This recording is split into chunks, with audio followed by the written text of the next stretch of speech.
Welcome to Remembering the Forgotten, a space where leaders think out loud without polish or performance. No scripts, no personas, just what becomes audible when the noise drops and the mind is free to speak for itself. These conversations are not about delivering insight, they are about thinking together in real time, testing ideas against stillness, letting two open minds stretch each other. The intention is simple: to create a space where clarity can emerge and where listeners don't just consume perspectives, but feel permission to engage their own thinking more honestly. Today, I'm joined by Lesley Thomas. Lesley works at the intersection of money, judgment, and responsibility. Not as a theory, but at the precise moment decisions are made under pressure. This conversation, however, isn't about money management or financial literacy or optimization frameworks. It's about what money does to people, how pressure alters judgment, and how identity quietly enters the room when risk feels real. Lesley is the founder of the Money Confidence Academy and the creator of the Financial Self-Trust Framework. She works with leaders and teams to surface the invisible forces behind hesitation, overcaution, fractured communication, and the loss of confidence that often appears exactly when responsibility increases. But what matters here isn't credentials or methodology. It's trust. The kind that holds steady when numbers tighten. The moment where second guessing dissolves and judgment begins clean again. With that, Lesley, welcome to the show. Hi there, Marcus. Thank you very, very much for having me onto the show. I'm really looking forward to our conversation. Likewise, thank you for taking the time. So before we begin, when I speak of coherence, I'm pointing to a state where nothing inside is in conflict. Body, thoughts, emotions, and action align, moving as one. No push, no urgency, no fear driving the moment. And when I speak of stillness, I don't mean silence. I mean the part of you untouched by expectation or performance. The place that knows before the mind tries to manage it. That's the ground I'd like us to meet on today. Okay, I'm here side by side with you. I can tell. So let's kick it off, Lesley. Where can you just be yourself, untouched by expectations or performance? I think for me, that has to be at home with my family, so my husband and my children. I'm very fortunate I have a garden office, so I tend to leave my business, my work self up in the office or on the train when I come home from meetings, etc. And I think once I'm in that house, I become a wife and a mum, and I remain that way as much as I possibly can. Running my own business, unfortunately, it does mean that technology gets in the way of that sometimes, but I definitely see myself in a very different way when I'm at home and I'm with my family. You know, I become the mum, what's for tea? Or mum, where's my sports kit? You know, I very much become mum and a wife. And I think that is when I feel at my truest self, definitely. Well, it's really beautiful, Lesley. It doesn't seem like there is much pressure to go into that state, being a mom and a wife, right? No, there's So absolutely no pressure. No. I can tell, and that was one of the reasons why I was so much looking forward to having you on the show. So why do you think that most people I speak with, they need to go into solitude to actually be themselves? Why do you think that is? Um, that's a really interesting question. And I think probably years ago, I I might have given a very similar answer. But actually, I know my whole self is definitely made up of my husband and my two teenage boys. That's when I feel whole. It doesn't mean I don't enjoy solitude. I do enjoy thinking time, but actually, I don't need to be on my own to Mhm, enjoy solitude. So, for mhm, example, my husband enjoys television far more than I do. He mhm, enjoys sport far more than I do. But I would never be the kind of person that says, I don't want the television on because I want to read a book or I want mhm, to do something else. Because I never want my children or my husband to feel they have to go into another room to watch the Grand Prix or to watch mhm, football or anything like that. And I don't want to necessarily leave them so they can do that. So I mhm, tend to very comfortably coexist with them whilst I'm doing mhm, something else. That might be reading a book, it might be planning a meal, it might be having a conversation with ChatGPT about something, it might be planning out, a piece of work. But for mhm, mhm, me, I am very comfortable with my family. I, whilst I am a very sociable person, I am very careful about how I spend my time with other people. mhm, And I think that is because I am very aware that my two children, they probably wouldn't want to be referred to necessarily as children because one is 19, the other is 17. But I'm very mhm, aware that they get to choose much more now, how and who they spend time with. And therefore, I want to make the most of them still living at home, still mhm, wanting to share time with me and my husband, their dad.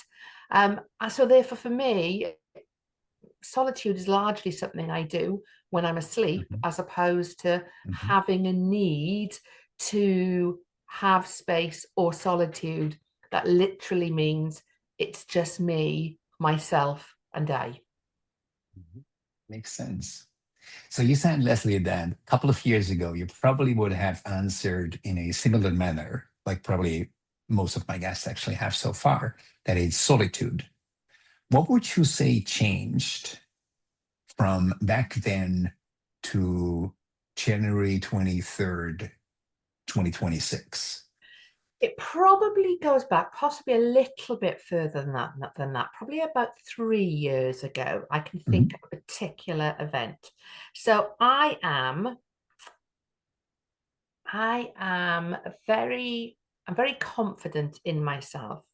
I mhm, am what you would probably call a matriarch, that I like mhm, to be in charge, that I like to be the one that provides solutions, that I like to be the one that people come to for support when they mhm, need support. What I am not very good at, or I was not very good at, was asking for support if I ever needed it. mhm. I It's had interesting. a belief that I had to deal and cope with everything Mhm, myself. And to show that I needed support, I had a belief that I was showing weakness. And mhm, I didn't want to show that weakness. And mhm, then about 3 years ago, I became very close to burnout in my business. mhm, I was mhm, working too hard. I wasn't giving myself a break. I was saying yes to everything, not putting very effective boundaries in place. And I found myself feeling very, very low. And that's very low by my standards, because I am a mhm, very, mhm, very kind of upbeat, mhm, positive person. mhm, mhm, And I got to the point one evening where I was sitting, and I don't even know what triggered it. I was sitting crying, silently crying. My husband was sitting next to me, and he had no idea I was crying, no idea at mhm, all. mhm, And the crying got louder and louder and louder. And he said, "Oh my goodness, what's wrong with you? What's wrong with you?" And I couldn't mhm, stop crying.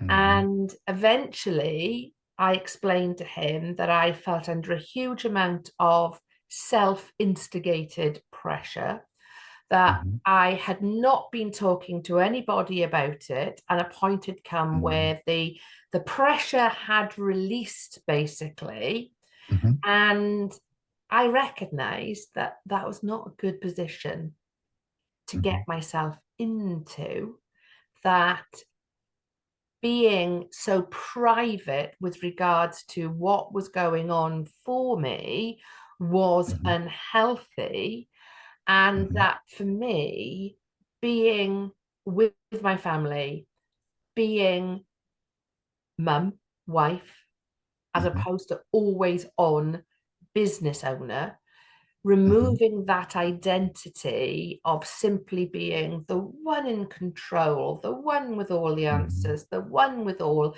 the solutions, and actually leaning much more into my vulnerability, and mhm, leaning more into, I didn't have to have it all together all the mhm, time, that mhm, I didn't have to have all the answers. I could look to other people for those answers, and to mhm, admit that sometimes I needed support, rather than being the one that always gave the support. So I mhm, think over the last 3 or so years, I have brought down barriers that I didn't realize was there. I'd put mhm, myself in some kind of self-protective bubble, and that bubble had been burst. And I'm glad mhm, that bubble was burst, because I feel I'm a much better person for it. mhm, mhm. That's beautiful. Let me translate it a little bit into my language to see whether I get it. When you follow what I'm doing, is I'm always talking about returning to the original design. And I'd love to share an image I saw, basically a picture series almost. There was a part of you that was silenced. And that part knew this isn't it. There must be more. And and I believe many, many women, and this men, will recognize themselves in what you just shared. Because I believe this is very common for somebody who's either entrepreneurial or in a high level, high pressure, high demand executive job. Yeah, Because that role becomes your identity. yeah, And the actual identity, which is your original self, gets silenced. So I'm not surprised. So if I understand correctly, you didn't fall ill. You had not an illness. no, So your inner self took another route. yeah, When you sat down, she suddenly started crying. yeah. Would you say that as a precursor to that incident on that sofa chair, did you have an internal conversation prior to that where you started wondering, is this really it? Or isn't there more to my life? Don't know. I don't think I was ever questioning, is there any more to my life? I think more I was questioning, why am I always the one providing support to everybody else? Who's That's exactly it. providing support to me? That's And exactly it. Yeah. as a human being, You can't expect support when you are not giving off the signals that you Yeah. need that support. Yeah. And, you know, my husband said to me at the time, well, why didn't you tell me? Why didn't you let me know you needed more support?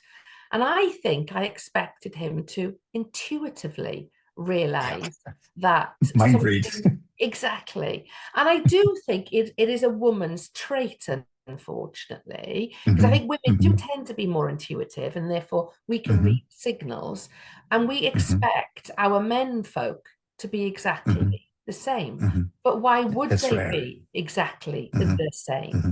So I think I got to a point where I needed to have support. I needed to be honest Hmm. about how I was feeling. But because I wasn't used to being in that situation, I didn't have the language. I didn't have the Hmm. ability Hmm. to kind of tap on the shoulder and go, could we have a conversation, please? This is how I'm Hmm. feeling. So I almost Hmm. had to find another mechanism Hmm. where I didn't have to say anything. And this was Hmm. subconsciously, by the way, but I Oh didn't yeah. have to Hmm. say anything.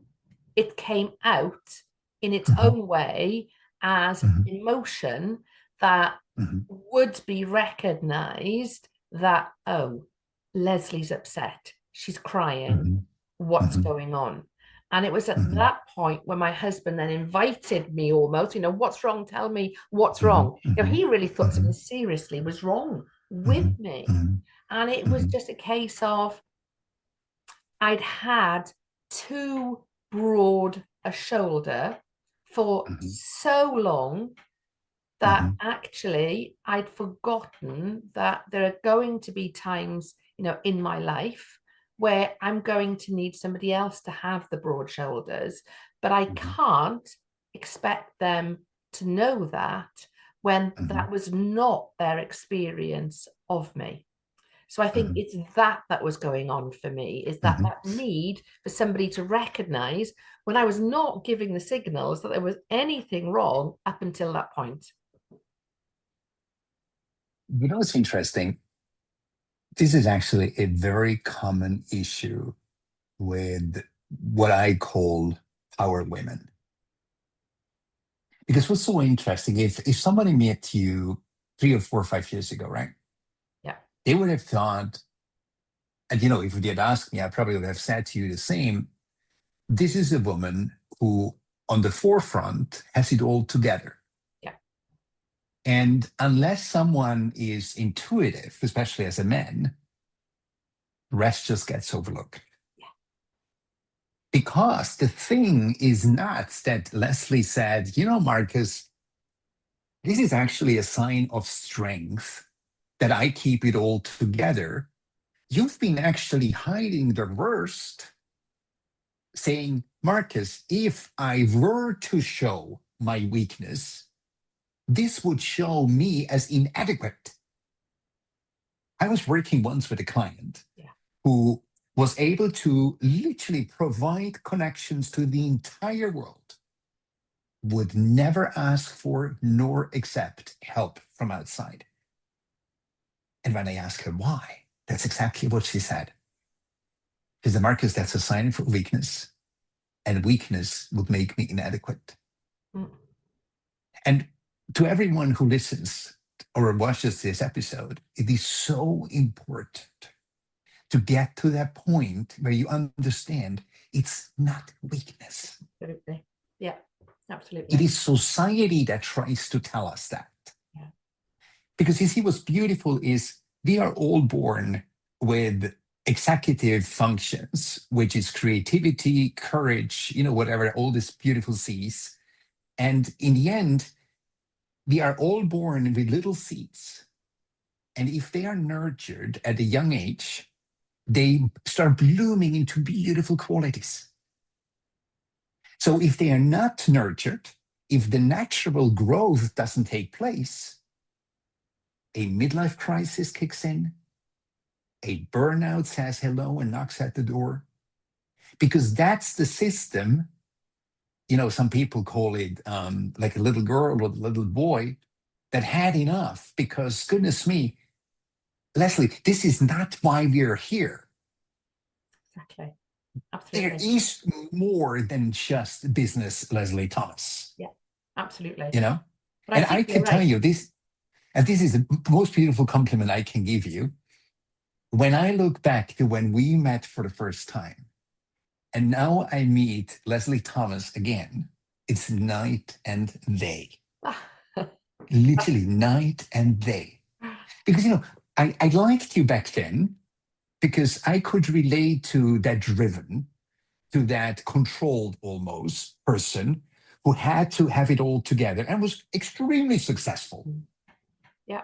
But now what you said is so beautiful to experience.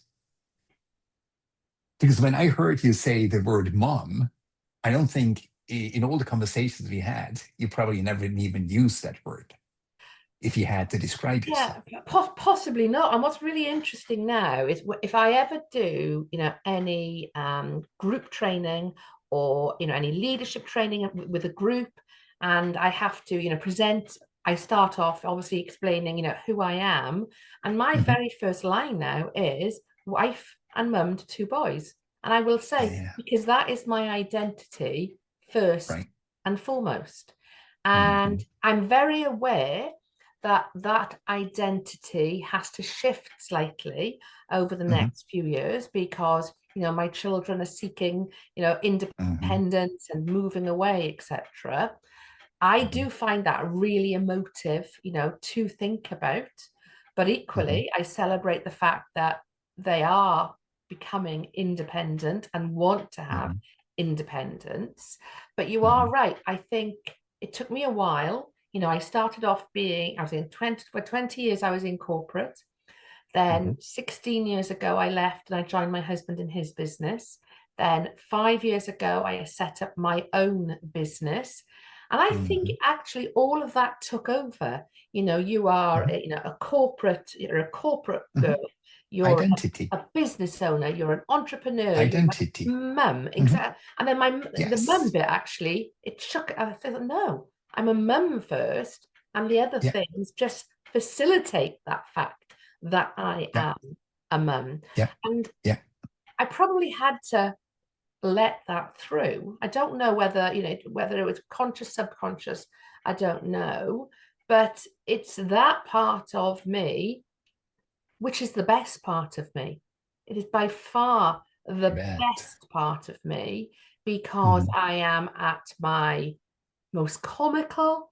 I Mhm. am not worried about, looking silly, or I don't overly, Mhm. I will do karaoke, with a, Mhm. in work, in a work environment, etc. I don't worry about those things, but I probably always have a little bit of a mask on, whereas, Mhm. at Mhm. home with the family, no mask whatsoever, Mhm. no Mhm. concerns. And I think I've Mhm. allowed that softness to Mhm. be a real part of me in and out of work, but Mhm. especially, as I mentioned, I'm in my garden office, so I can close up the Mhm. door, Mhm. work's done for the day, and then I go down into the house and I Mhm. become, my first focus is what am I cooking for tea, and when do I need to do a shopping order, and where's the boys' sports kit, etc., etc. And I think Mhm. then that is when I am at my Mhm. best, my highest self, the most Mhm. real me I can possibly be. What you beautifully confirm, Lesley, is stillness is not silence. Absolutely. Stillness is Yeah. extremely active, Yeah. but it's coherent. It's when the thought and the heart goes into coherence, that's when the channel opens for your original self. Yeah. And you spoke about vulnerability, and I think for vulnerability, it needs trust. And it shows that with your family in your house, you have that trust. Yeah. And you know what's really interesting? Um, most people believe it's a man thing, that they go into corporate, then they might go into partnerships and they might go solo as an entrepreneur. And they never really experience what this means to just be. So existence is something that kind of almost gets voided. But now you show me that probably more women than we are actually walking into the exact same corporate trap or entrepreneurial path trap, where they believe what I'm actually doing is something good.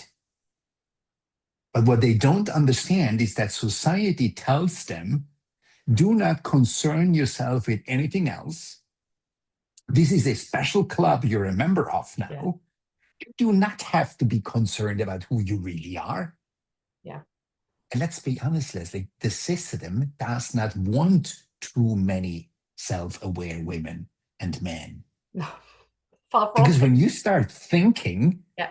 and you suddenly say, oh, thank you for the invitation, but no thanks. Yeah. One of my boys has an event, I'll take place. Yeah. I'll be a guest. And the system says, what's that, Lesley? Yeah.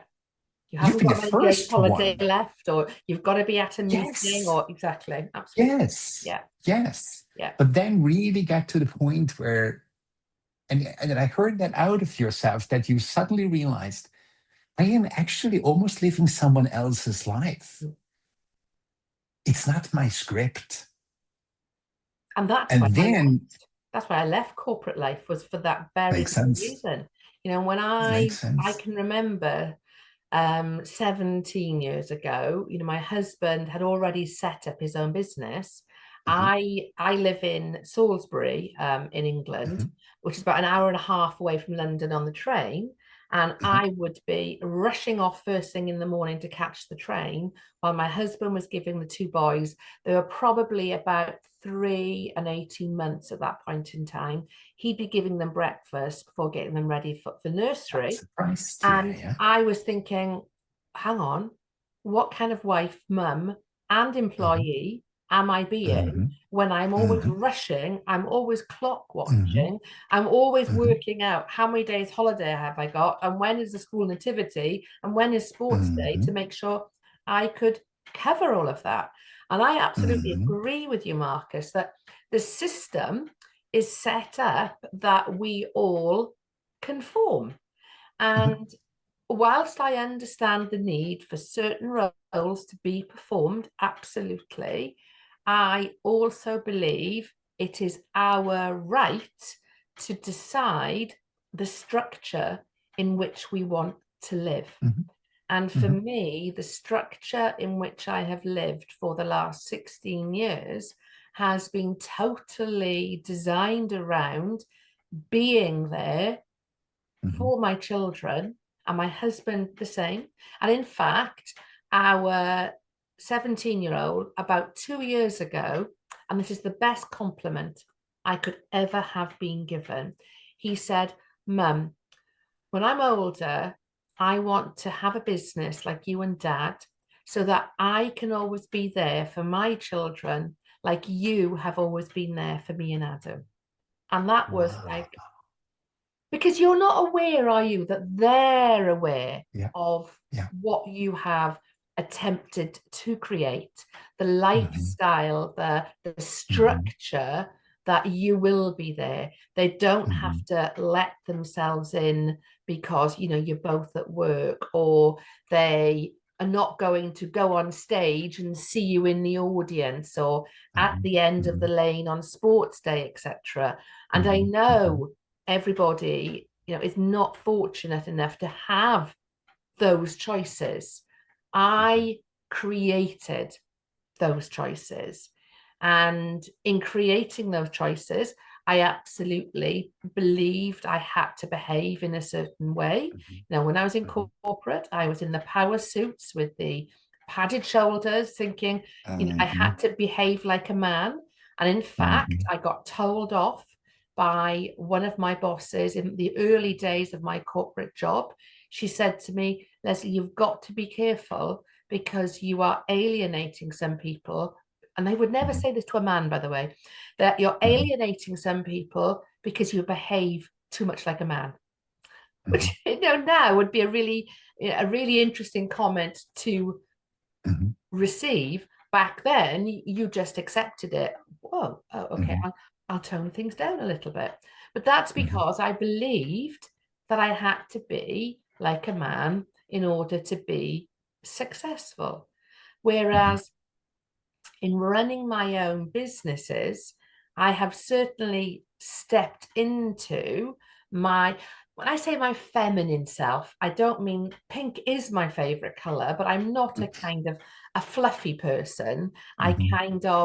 I kind of oscillate between liking wearing trousers and liking wearing a Mhm. dress and being in Mhm. charge and then being looked after. So I do oscillate, Mhm. around those identities. But I think for me, it is now, and as you get older, I think you get more confident anyway.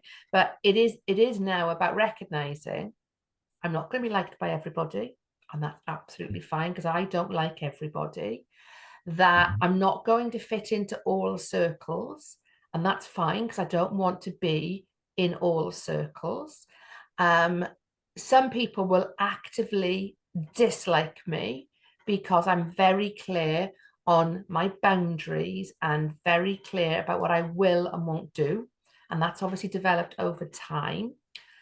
And I'm now very, very happy where I am, but I will never go back to that person who feels she has to be in charge, be in Mhm. control, be the one that is there for everybody, because I came very close to burnout. I didn't, Mhm. fortunately.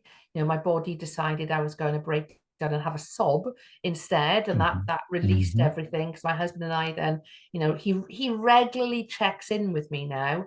Now he Mhm. knows he needs to check in with me. Mhm. I had Mhm. created a version of me that he didn't think he needed to check in with me because I never gave Mhm. that impression, basically. So it Mhm. was Mhm. on me. And for those people listening, if you know you have built up a persona that is not serving you, that is not giving you what you need, be honest and go and talk to your person, whoever your person is. And that might not be a romantic partner. It might be a friend. It might be your own parent. It might be a sibling. If whoever it might be, give yourself that safety net to know that you can go and say to that person, I said I needed to come to you and have a conversation. Could we have that conversation now? Because you feel far better for it because you are supported both directly and indirectly. And knowing you have that support, you're less likely to need it than not taking the mask off and nobody knowing that you do actually need support yourself. Beautiful. This brings me to an idea, Lesley, and we have not spoken about that. I want to organize a panel of power women like you, where we talk especially about this subject, Mm-hmm. because there are countless women listening and watching this episode who see themselves exactly at that point where you were back in career, Yeah. believing they need to be like men even more than 17 years ago you did. Yeah.